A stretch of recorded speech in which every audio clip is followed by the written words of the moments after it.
आज यानी 1 नवंबर से आपकी जेब से जुड़ी कई चीजों के नियम बदल गए हैं। नए महीने के साथ ही कई वित्तीय नियमों, कीमतों और सर्विस चार्ज में बदलाव हुआ है, जो सीधे आम लोगों को प्रभावित करेगा। एलपीजी सिलेंडर से लेकर क्रेडिट कार्ड, म्यूचुअल फंड और टेलीकॉम सेक्टर तक सब पर इसका असर पड़ने वाला है। नवंबर की शुरुआत होते ही कई अहम फैसले लागू हो गए हैं। हर महीने की पहली तारीख को एलपीजी की कीमतें अपडेट होती हैं और इस बार भी यही हुआ। आज महीने का पहला दिन है, यानी 1 नवंबर। कमर्शियल और घरेलू दोनों एलपीजी सिलेंडरों के रेट अपडेट कर दिए गए हैं। कमर्शियल गैस सिलेंडर के उपभोक्ताओं को राहत मिली है, जबकि घरेलू एलपीजी सिलेंडर की कीमत में कोई बदलाव नहीं हुआ है। दिल्ली से लेकर पटना तक कमर्शियल सिलेंडर के दाम में 5 रुपए की कमी की गई है।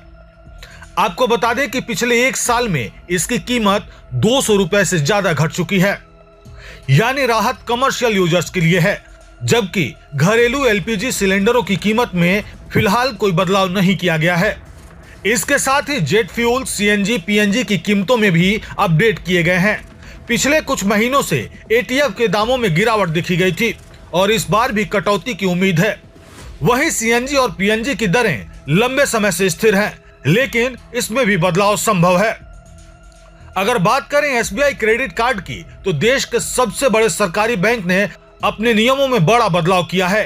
1 नवंबर से अनसिक्योर्ड एसबीआई क्रेडिट कार्ड पर फाइनेंस चार्ज 3.75% हो गया है। वहीं अगर आप किसी यूटिलिटी सर्विस पर 500 से ज्यादा का पेमेंट करते हैं, तो अब उस पर 1% का अतिरिक्त चार्ज देना होगा। यानी अब क्रेडिट कार्ड से पेमेंट करना थोड़ा महंगा साबित हो सकता है। म्यूचुअल फंड से भी जुड़ा एक बड़ा अपडेट आया है। मार्केट रेगुलेटर सेबी ने नए नियम लागू किए हैं, जिनमें इनसाइडर ट्रेडिंग के प्रावधान और सख्त कर दिए गए हैं। अब एसेट मैनेजमेंट कंपनियों के नॉमिनी या उनके रिश्तेदारों को अगर 15 लाख से ज्यादा का ट्रांजैक्शन करना है, तो उसकी जानकारी देना अनिवार्य होगा। यह कदम पारदर्शिता बढ़ाने के लिए उठाया गया है। वहीं टेलीकॉम सेक्टर में भी बदलाव हुए हैं।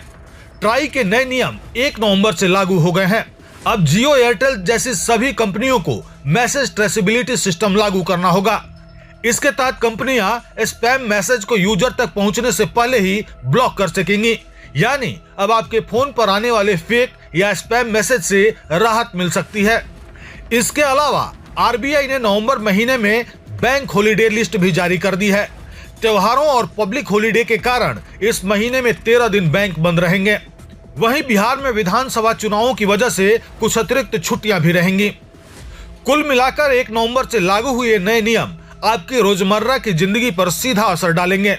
कुछ फैसले राहत देंगे, तो कुछ आपकी जेब पर अतिरिक्त बोझ डाल सकते हैं। इसलिए महीने की शुरुआत में ही इन सभी बदलावों की जानकारी रखना जरूरी है, ताकि आप अपनी योजनाओं और खर्चों को उसी हिसाब से संभाल सकें।